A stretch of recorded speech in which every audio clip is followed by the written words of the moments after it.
En fait, c'est une longue histoire, hein. J'ai travaillé depuis plusieurs années sur la thématique du livre enrichi, d'abord du livre papier, comment on peut intégrer de l'interactivité, des vidéos dans des vrais livres. Et puis, ça m'a donné envie d'aller un petit peu plus loin dans les réflexions et de se dire qu'est-ce qu'on pouvait faire après avec du livre numérique, donc au-delà de ce qu'on peut déjà faire dans des livres enrichis sur tablette, sur iPad.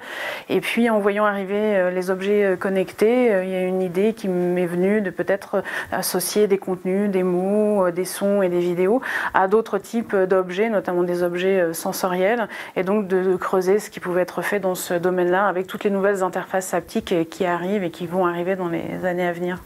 Donc concrètement, Bisensory, quelle est la promesse de l'objet? Alors, Bisensory, ce sera la première application de lecture de contenu érotique connectée à une gamme de sextoys et de sous-vêtements vibrants. Donc, et la première gamme aussi de sextoys pilotés par smartphone made in France. Donc le concept est assez simple, c'est liser, vibrer. Voilà, après, l'utilisateur et les lectrices restent libres d'utiliser et de lire classiquement ou de manière augmentée ou de se servir de leur smartphone uniquement comme télécommande pour d'autres types de jeux. Le business du sextoy, c'est 22 milliards de dollars, enfin, c'est ce qui est dit parce que c'est une industrie dans laquelle on a quand même du mal à avoir des données très précises.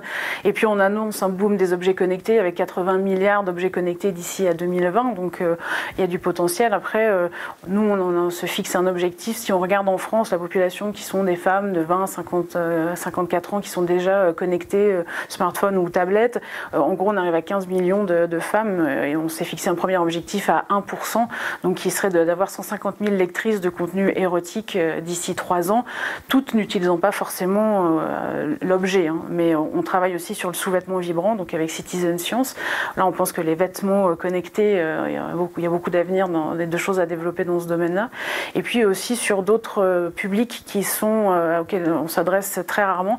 Et je pense notamment aux personnes aveugles, où là, on travaille sur des développements de livres audio-sensoriels et au-delà de l'érotisme, avec des choses qui les intéressent, puisque en termes d'innovation, très peu de produits ne sont développés pour eux.